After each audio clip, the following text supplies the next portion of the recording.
Hello everyone, कैसे हैं आप सभी लोग। आपका स्वागत है LWS के SSB इंटरव्यू चैनल पर। साथियों, आप सभी लर्नर्स SSB इंटरव्यू की प्रिपरेशन कर रहे हैं और मैंने अक्सर एक प्रॉब्लम बच्चों के अंदर देखी है कि बच्चे SSB के लिए बहुत कुछ तैयारी कर लेते हैं। स्क्रीनिंग, GTO, साइकोलॉजी, इंटरव्यू, बहुत अच्छी बात है, करो, करना भी चाहिए।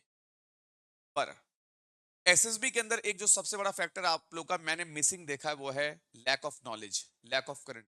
अब आप खुद सोचो कि जब आप किसी अपने एसएसबी के इंटरव्यू में बैठोगे और आपसे वहां पे इंटरव्यू ऑफिसर ने कुछ करंट अफेयर्स के सवाल कर लिए, कैसे आंसर करोगे। ग्रुप डिस्कशन के अंदर करंट अफेयर्स के टॉपिक दिए जाते हैं, लेक्चरेट वगैरह वगैरह। तो कुल मिला के करंट अफेयर्स का बहुत बड़ा रोल होता है एसएसबी के अंदर, ये बात आपको समझनी पड़ेगी। तो जितने भी ऐसे बर्निंग इश्यूज हैं जो न्यूज में चल रहे हैं, ऐसे करंट अफेयर के इश्यूज जो आपसे आपके एसएसबी में पूछे जा सकते हैं, उनको मैं यहाँ वीडियोस बना के कवर कर रहा हूं। आपको वीडियोस कैसे लग रहे हैं कमेंट सेक्शन में जरूर बताना। साथियों, आज का जो हमारा बर्निंग इशू है वो है ईरान वर्सेस इजराइल। आप सभी को पता है कि ईरान और इजराइल के बीच में एक युद्ध स्टार्ट हो चुका है। इस पूरे टॉपिक को बहुत अच्छे से समझेंगे, इस तरीके से समझेंगे कि यहां से अगर कोई भी क्वेश्चन आपसे होगा एसएसबी के अंदर तो आप आंसर कर पाएंगे। तो चलिए सेशन को स्टार्ट करते हैं। साथियों, मेरा नाम है विशाल कुमार उपाध्याय। मल्टीपल टाइम्स मैं एसएसबी इंटरव्यू दे चुका हूं, मल्टीपल टाइम्स ये डिफेंस एग्जाम्स क्वालिफाई कर चुका हूं। पिछले 10 सालों से डिफेंस और यूपीएससी के बच्चों को पढ़ा रहा हूं। डिफेंस और करंट अफेयर्स की नॉलेज के लिए आप मुझे फॉलो कर सकते हैं। आइए साथियों, सबसे पहले आपको समझना पड़ेगा ये जो मैप दिख रहा है इसको, ये जो मैप साथियों आपको दिख रहा है ये मैप है मिडिल ईस्ट का। इस मिडिल ईस्ट के अंदर साथियों आपको दो देश देखने को मिलेंगे, एक ईरान, ओके, और साथियों एक देश आपको देखने को मिलेगा इजराइल। ठीक है जी। इन दोनों के बीच में अभी लड़ाई चल रही है। अब ये लड़ाई का एंगल क्या है पहले मैं आपको बताता हूं। साथियों, इस पूरे मिडिल ईस्ट के अंदर ना ध्यान रखिएगा, इस पूरे मिडिल ईस्ट के अंदर तीन देश हैं।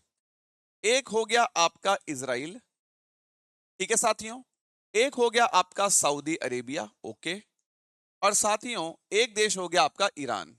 अब मिडिल ईस्ट में वैसे तो कंट्रीज बहुत सारी हैं, यूएई है ना, आपका कतर वगैरह कई सारे देश हैं, वैसे तो जॉर्डन वगैरह वगैरह, सीरिया। अब यहां पे ध्यान देना, ये हो गया आपका Israel, Iran, Saudi Arabia.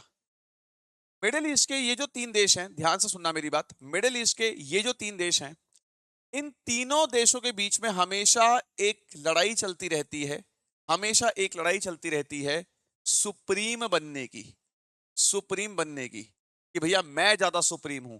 Israel चाहता है कि इस पूरे क्षेत्र में मैं राजा बन जाऊं, सऊदी अरेबिया चाहता है कि मैं राजा बन जाऊं, ईरान चाहता है मैं राजा बन जाऊं। मतलब इन तीनों देशों के बीच में एक कंपटीशन चलता रहता है इस पूरे, ये जो पूरा आपको एरिया दिख रहा है ना, ये जो पूरा आपको एरिया दिख रहा है, ये जो पूरा मिडिल ईस्ट वाला क्षेत्र आपको दिख रहा है, इस पूरे एरिया में ईरान चाहता है मैं राजा बन जाऊं, सऊदी अरेबिया चाहता है मैं राजा बन जाऊं, इजराइल चाहता है मैं राजा बन जाऊं। एक ये कारण है कि तीनों के बीच में डिस्प्यूट्स यानी कि झगड़े, लड़ाई चलती रहती है। अच्छा, क्लियर। अब अभी प्रॉब्लम क्या है, अभी हमने हाल ही में क्या देखा कि जो इजराइल है, जो इजराइल है, इसने अटैक किया किसके ऊपर भाई, ईरान के ऊपर। फिर बदले में ईरान ने भी इजराइल के ऊपर अटैक कर दिया। ऐसा क्यों, इजराइल ने ईरान के ऊपर अटैक क्यों किया और फिर ईरान ने इजराइल के ऊपर अटैक क्यों किया। पहली बात तो मैंने आपको एक एंगल बता दिया कि सुप्रीमेसी की लड़ाई, वो चाहता है मैं सुप्रीम बन जाऊं, वो चाहता है मैं सुप्रीम बन जाऊं, और रेस में एक खिलाड़ी और है सऊदी अरेबिया। पहला कारण तो ये। साथियों दूसरा कारण ये कि इन मिडल ईस्ट देशों को अगर आप देखोगे ना, अगर आप मिडल ईस्ट कंट्रीज को देखोगे, कंफ्यूज मत होना, मिडिल ईस्ट कंट्रीज का मतलब है ये सारे देश। इस मैप में जो कंट्रीज आपको दिख रही है सब मिडिल ईस्ट कंट्रीज हैं। अगर आप मिडिल ईस्ट कंट्रीज को देखोगे तो मिडिल ईस्ट कंट्री के अंदर इजराइल ही एक इकलौता ऐसा देश है जिसके पास है न्यूक्लियर वेपन्स, जिसके पास है न्यूक्लियर वेपन्स, जिसके पास है परमाणु हथियार। पूरे वर्ल्ड में अगर आप देखोगे तो सिर्फ 9 ऐसी कंट्रीज हैं जिनके पास न्यूक्लियर वेपन्स हैं। सबसे अधिक न्यूक्लियर वेपन्स दो ही देशों के पास हैं, एक यूएसए और एक रशिया। वैसे तो इंडिया के पास भी है, पाकिस्तान के पास भी है। पूरे वर्ल्ड में जो 9 देश ऐसे हैं जिनके पास न्यूक्लियर वेपन्स हैं, उन 9 देशों में इजराइल भी आता है। इंपॉर्टेंट बात यह है कि पूरे मिडिल ईस्ट में इजराइल इकलौती ऐसी कंट्री है जिसके पास न्यूक्लियर वेपन्स है। ठीक है सर, है। अब इजराइल नहीं चाहता कि मिडिल ईस्ट में कोई और देश ऐसा बन जाए जिसके पास न्यूक्लियर वेपन्स आ जाए। पिछले काफी समय से कई सारी रिपोर्ट्स के माध्यम से हमें ये बात पता लगी है कि भैया जो ईरान है ये बहुत तेजी से डेवलप कर रहा है, बहुत तेजी से डेवलप कर रहा है क्या, न्यूक्लियर वेपन्स। ऐसा हमें कई सारी रिपोर्ट से पता लगा है। ईरान बहुत तेजी से न्यूक्लियर वेपन्स को डेवलप कर रहा है और बहुत जल्द ईरान न्यूक्लियर वेपन्स को रेडी भी कर लेगा। तो इजराइल नहीं चाहता कि पूरे मिडिल ईस्ट देशों में कोई और कंट्री न्यूक्लियर वेपन्स बनाए। इजराइल चाहता है कि इस पूरे मिडिल ईस्ट के अंदर बस न्यूक्लियर वेपन्स मेरे पास रहें, क्योंकि अगर मिडिल ईस्ट देशों में किसी और कंट्री ने न्यूक्लियर वेपन बना लिया, एग्जाम्पल के लिए अगर कल को ईरान अपने न्यूक्लियर वेपन्स बना लेता है, तो ये सीधी सीधी चुनौती होगी इजराइल के लिए कि भैया अब तुम अकेले नहीं हो, न्यूक्लियर वेपन्स की रेस में मैं भी आ चुका हूं। यही कारण है कि जब इजराइल को लगा कि ईरान अपने न्यूक्लियर वेपन्स को बनाने के बहुत क्लोज पहुंच चुका है, तो इजराइल ने अटैक कर दिया ईरान के ऊपर। और जब इजराइल ने ईरान के ऊपर अटैक किया तो इस ऑपरेशन को नाम दिया गया operation lion rising. Operation lion rising, ये नाम आपको ध्यान रखना है कि जब इजराइल ने अटैक किया ईरान के ऊपर तो इस ऑपरेशन को नाम दिया गया ऑपरेशन लॉयन राइजिंग। और ईरान का टारगेट क्या था, सॉरी इजराइल का टारगेट क्या था, जब इजराइल ने ईरान के ऊपर अटैक किया ऑपरेशन लॉयन राइजिंग के अंदर, तो इजराइल का टारगेट ये था कि भैया ईरान जहां पे भी, ईरान जिन एरियाज में अपने न्यूक्लियर वेपन्स बना रहा है उनको हिट करना ताकि बना ही ना पाए। अच्छा, अब जब सर इजराइल ने ईरान पर अटैक कर दिया तो ऐसा तो है नहीं कि ईरान मुंह देख रहा होगा, ईरान ने भी रिप्लाई किया इजराइल को। और ईरान ने इजराइल के ऊपर एक ऑपरेशन लॉन्च किया, operation operation true promise, operation true promise 3.0। ठीक है जी। और जब ईरान ने इजराइल के ऊपर ऑपरेशन ट्रू प्रॉमिस 3.0 लॉन्च किया तो इसमें इजराइल के लगभग 24 लोग मारे भी गए। क्लियर? तो कहने का मतलब ये कि पहले तो ये दो बातें ध्यान रखना कि जब इजराइल ने ईरान के ऊपर अटैक किया तो इस ऑपरेशन को नाम दिया गया ऑपरेशन लॉयन राइजिंग। बदले में ईरान ने जब इजराइल के ऊपर अटैक किया तो इस ऑपरेशन को नाम दिया गया ऑपरेशन ट्रू प्रॉमिस 3.0। क्लियर है भाई? अच्छा जी। अब यहां पे एक बात आप ध्यान रखना, इजराइल का एक बहुत ही अच्छा मित्र है। कौन है वो मित्र? इजराइल का वो बहुत अच्छा मित्र है यूएसए, यानी कि डोनाल्ड ट्रंप साहब, है ना। आप सभी को पता होगा कि अभी कनाडा के अंदर चल रही थी G7 समिट। आप सोचिए कितनी अजीब सी बात है, आप सुन के हैरान हो जाएंगे कि एक तरफ ईरान और इजराइल का युद्ध चल रहा है, लड़ाई चल रही है एक तरीके से, है ना। और उसी समय पे कनाडा के अंदर G7 का सम्मेलन चल रहा है। उस G7 समिट में दुनिया के जो 7 डेवलप देश हैं वो पहुंचे हुए हैं मीटिंग करने के लिए। और भी कई सारे देश आ रखे हैं, जैसे कि इंडिया को भी इनविटेशन मिला था G7 मीटिंग का, जबकि इंडिया G7 का मेंबर नहीं है पर इंडिया भी पहुंचा हुआ था। तो आप सोचो, एक तरफ इजराइल और ईरान की लड़ाई चल रही है और एक तरफ कनाडा में G7 का सम्मेलन चल रहा है। डोनाल्ड ट्रंप उस सम्मेलन को बीच में ही छोड़ के आ गए क्योंकि उनको सपोर्ट करना है अपने मित्र इजराइल को। सोचिए, तो ये छोटी मोटी चीज नहीं है जो चल रही है। ठीक है, क्लियर? तो यहां पे भी आपको देखना है कि आगे क्या होता है।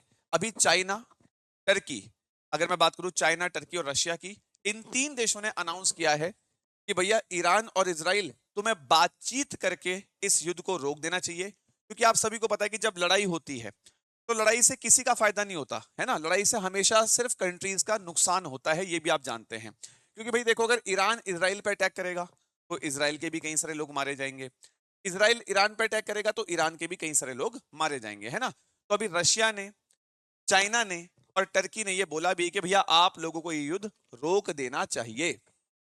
अच्छा सर, ये बात तो हो गई, ईरान वर्सेस इजराइल क्या चल रहा है ये आपने हमें समझा दिया। अब सर हमें ये बताइए सबसे इंपॉर्टेंट चीज कि अगर ईरान वर्सेस इजराइल चल रहा है तो इसका इंपैक्ट इंडिया के ऊपर क्या पड़ेगा। यह सवाल भी आपसे आपके एसएसबी में सीधा पूछा जा सकता है। और अगर आपको ये वीडियोस अच्छी लग रही होंगी तो कृपया करके प्लीज उन सब लोगों के साथ ये वीडियो शेयर करिएगा जो एसएसबी की तैयारी कर रहे हैं या किसी और इंटरव्यू की भी तैयारी कर रहे हैं। अब यहां पे हम ये बात समझते हैं कि अगर ईरान वर्सेस इजराइल चल रहा है, अगर ईरान वर्सेस इजराइल चल रहा है तो भाई इसका जो इम्पैक्ट है वो इंडिया के ऊपर क्या पड़ेगा, इस चीज को आपको बहुत अच्छे से समझना है। ठीक है, समझो भाई। भाई बात ऐसी है कि अगर मैं आपको बताऊं तो इंडिया के एंगल से अगर हम लोग देखें तो यार इंडिया के लिए ईरान भी इंपॉर्टेंट है, क्योंकि इंडिया का दोस्त ईरान भी है ना। फ्यूचर में हम तेल वगैरह ईरान से खरीद सकते हैं। इंडिया के लिए अगर हम देखें तो इसराइल भी इंपॉर्टेंट है, क्योंकि हमारे ये दोनों देश दोस्त हैं भाई। इसराइल भी हमारा मित्र है, ईरान भी हमारा मित्र है ना। इसराइल से हम दुनिया भर के वेपन्स खरीदते हैं, आपको पता ही है। लगभग आज के समय पे 20 से 25 हजार भारतीय इसराइल में नौकरी कर रहे हैं। इसराइल से हम दुनिया भर के वेपन्स खरीदते हैं। इसराइल हमारा अच्छा मित्र है। ओके। ईरान, ईरान के अंदर भी लगभग 9 से लेकर 10 हजार इंडियंस काम के लिए जाते हैं। ईरान से कल को फ्यूचर में हम तेल वगैरह खरीद सकते हैं, ये भी हमारा अच्छा मित्र है। और ईरान से हमने ईरान का चाहाबार पोर्ट भी किराए पे ले रखा है, ठीक है, सेंट्रल एशिया तक पहुंचने के लिए, है ना। तो दोनों देश हमारे तो दोस्त हैं। तो इंडिया का अप्रोच क्या होगा भाई? देखो, अगर इन दोनों में लड़ाई होती है, अगर इन दोनों में लड़ाई कंटिन्यूसली चलती रहती है, तो हो सकता है कि तेल के दाम महंगे हो जाएं। और हो सकता है कि तेल के दाम महंगे हो जाएं, मतलब अगर इन दोनों की लड़ाई चलेगी तो हो सकता है थोड़ा तेल की शॉर्टेज हो जाए, जिससे कि हो सकता है कि इंडिया में तेल के दाम बढ़ सकते हैं, तेल महंगा हो सकता है। अब यहां पर इंडिया की अप्रोच क्या होनी चाहिए? इंडिया की अप्रोच होनी चाहिए एक बैलेंस अप्रोच। बैलेंस अप्रोच का मतलब है कि इंडिया को दोनों देशों के साथ बात करके इस युद्ध को पीसफुली रिजॉल्व करवाना चाहिए। क्योंकि यार देखो, हमारे लिए दोनों कंट्री इंपॉर्टेंट है। मैंने आपसे पहले ही बोला, ईरान भी हमारा दोस्त है, इसराइल भी हमारा दोस्त है। तो इंडिया की एक बैलेंस अप्रोच होनी चाहिए कि भैया पीसफुली डिप्लोमेटिक तरीके से बातचीत करके इस लड़ाई को रुकवाया जाए, ठीक है। मैं आपको यहाँ पे एक उदाहरण देना चाहूंगा। फरवरी 2022 में, ठीक है जी, फरवरी 2022 में जब रशिया और यूक्रेन का वॉर हुआ था ना, तो आपको याद होगा कि पीएम मोदी ने रशिया और यूक्रेन के केस में भी यही बात बोली थी कि भैया पीसफुल तरीके से बातचीत करके युद्ध को रोक दो। क्योंकि युद्ध से होता कुछ नहीं है, युद्ध से होता यही है कि लोगों की मौत होती है, कंट्रीज का पैसा बहुत नुकसान में चले जाता है, कंट्री की इकोनॉमी वगैरह डाउन हो जाती है। आपको याद होगा पीएम मोदी ने रशिया के राष्ट्रपति पुतिन के मुंह पे भी ये बात बोली थी, this is not an era of war, ये युद्ध का समय नहीं है। तो हमारी अप्रोच हमेशा ये रहती है, हमारी अप्रोच हमेशा ये रहती है कि भैया डिप्लोमेटिक तरीके से, पीसफुल तरीके से कंट्रीज के बीच में बातचीत करवा के टॉपिक को या युद्ध को सॉल्व कराया जाए, शांत करवाया जाए। यहीं पे मैं एक चीज और एडिशन में डालना चाहूंगा कि हमारे कॉन्स्टिट्यूशन का जो आर्टिकल 51 है, ठीक है, हमारे कॉन्स्टिट्यूशन का जो आर्टिकल 51 है, ये बात करता है इंटरनेशनल पीस एंड ट्रीटी की। मतलब ये कि आर्टिकल 51 ये बोलता है हमारे कॉन्स्टिट्यूशन का, इंडियन कॉन्स्टिट्यूशन का आर्टिकल 51 ये बोलता है कि भैया अगर इंटरनेशनल लेवल पे कंट्रीज की लड़ाई हो रही है, अंतर्राष्ट्रीय स्तर पर अगर देशों की लड़ाई हो रही है, तो यार इंडिया को हमेशा उन देशों की लड़ाई को प्यार तरीके से, पीसफुल तरीके से सॉल्व करवाना चाहिए, ठीक है भाई। तो इंडिया को एक बैलेंस अप्रोच अपनानी चाहिए, दोनों देशों से बात करनी चाहिए और बातचीत करके इस लड़ाई को रुकवाना चाहिए। क्लियर है भाई? क्योंकि आप समझो अगर इन दोनों देशों में लड़ाई होगी तो इससे एक सबसे बड़ा खतरा क्या है, मैं आपको बताता हूं। आप यहाँ पे देखिए इस चीज को, ठीक है। तो यहाँ पे अगर आप देखेंगे तो यहाँ देखो कि India moving citizens in Iran Israel to safer place. आज भी अगर आप देखोगे तो ईरान के अंदर और इसराइल के अंदर बहुत सारे भारतीय लोग रहते हैं जो यहाँ पे अलग अलग प्रकार के काम काज के लिए जाते हैं। तो अभी इंडिया ने अनाउंस किया है कि भैया ईरान और इसराइल के अंदर जो भी इंडियंस हैं वो सेफली वापस आ जाएं भारत, ठीक है, सेफली वापस भारत आ जाए, क्योंकि इन दो देशों की आपस में लड़ाई चल रही है, कल को आपके लिए खतरा ना हो जाए। इनफैक्ट आपकी जानकारी के लिए बताता हूं कि अभी हमारी सरकार ने एक ऑपरेशन सिंधु भी लॉन्च किया है। हमारी सरकार ने एक ऑपरेशन सिंधु भी लॉन्च किया है कि जो भी लोग ईरान के अंदर हैं वो सेफली ताकि इंडिया आ जाए। तो ईरान के अंदर जो भी इंडियंस लोग हैं उनको सेफर तरीके से इंडिया लाने के लिए हमारी सरकार ने ऑपरेशन सिंधु भी लॉन्च किया है, ध्यान में रखिएगा, ठीक है। तो यार देखो, इन दोनों देशों में बहुत सारे इंडियंस रहते हैं, कल को इन दोनों देशों में लड़ाई होगी तो उसका नुकसान इंडिया को भी होगा, हमारे देश के लोग भी मारे जा सकते हैं। तो ये भी चीज है। अच्छा, अगली बात ये, यहाँ पे आपको दो बातें और ध्यान रखना है। ये दिख रहा है आपको ईरान का मैप? तो ईरान के अंदर आप इन जगहों को देखना। ये एक लोकेशन हो गई तबरीज, ईरान के अंदर एक जगह हो गई तबरीज, एक जगह हो गई नतांज। ये ऐसी जगहें हैं ईरान के अंदर, बताया जाता है कि यहाँ पे ईरान अपने न्यूक्लियर वेपन्स डेवलप कर रहा है। यही कारण है कि इसराइल ईरान की इन प्लेसेस पे अटैक कर रहा है ताकि ईरान अपने न्यूक्लियर वेपन्स ना बना पाए, ठीक है। तो इन जगहों के नाम ध्यान रखना है, नतांज हो गया, तबरीज हो गया, ये इंपॉर्टेंट प्लेसेस है ईरान के अंदर जहां पे ईरान अपने न्यूक्लियर वेपन्स डेवलप कर रहा है, और इन्हीं प्लेसेस पे इसराइल अटैक कर रहा है मिसाइल से। क्लियर साथियों? आई होप आपको ये खबर पूरी समझ में आई होगी, ठीक है भाई। क्लियर है आप सभी को? मुझे कमेंट सेक्शन में आप सबका रिप्लाई चाहिए, ठीक है भाई, मजा आ रहा है, ठीक है। बाकी साथियों इसी तरह के वीडियोस और भी मैं आपके लिए बनाता रहूंगा, जितने भी बर्निंग इश्यूज न्यूज में चल रहे हैं, ताकि आपको एसएसबी में इन करंट अफेयर्स का बहुत फायदा हो। बाकी साथियों, अगर आप इंडिया की बेस्ट एसएसबी कोचिंग में एसएसबी की तैयारी करना चाहते हैं, तो आप डिफेंस मेनिया एसएसबी कोचिंग को ज्वाइन कर सकते हैं। इसके फाउंडर हैं कमांडर विकास यादव सर, जो जिन्होंने खुद कोलकाता एसएसबी को बनाया है। यहाँ पे मेरी भी करंट अफेयर्स के लेक्चर चलते हैं। ठीक है, बहुत अच्छी टीम यहाँ पे आपको बहुत ही अच्छे तरीके से एसएसबी की प्रिपरेशन कराती है। तो अगर आप कोई अच्छी एसएसबी की कोचिंग ढूंढ रहे हैं, तो साथियों आप संपर्क कर सकते हैं इस नंबर पर। इस नंबर पे कॉल करके आप हमारे एसएसबी बैचेस के बारे में जान सकते हैं और आप हमारे एसएसबी बैचेस ज्वाइन कर सकते हैं। क्लासेस चलती हैं न्यू दिल्ली। फिर साथियों, ठीक है भाई, इसके अलावा अगर आप हमारे ऑनलाइन बैचेस ज्वाइन करना चाहते हैं सीडीएस के, तो सीडीएस का ऑनलाइन बैच डिफेंस मैने की एप्लीकेशन पे आप ज्वाइन कर सकते हैं, मैं भी इसमें पढ़ा रहा हूँ। और एनडी का ऑनलाइन बैच भी आप डिफेंस मैने की एप्लीकेशन पे ज्वाइन कर सकते हैं, जिसमें मैं पढ़ा रहा हूँ। इसमें सारे अच्छे एजुकेटर्स आपको पढ़ा रहे हैं, सारे एक्सपीरियंस एजुकेटर्स हैं जो मल्टीपल टाइम्स इस एग्जाम को क्वालिफाई कर चुके हैं। तो एनडी सीडीएस के ऑनलाइन बैचेस भी आप डिफेंस मैने की एप्लीकेशन पर ज्वाइन कर सकते हैं। सेशन कैसा लगा कमेंट सेक्शन में जरूर बताइएगा। सेशन को प्लीज लाइक एंड शेयर कर देना, और प्लीज सब्सक्राइब द चैनल ताकि आपको अपकमिंग वीडियो। धन्यवाद साथियों, जय हिंद, बाय बाय, टेक केयर।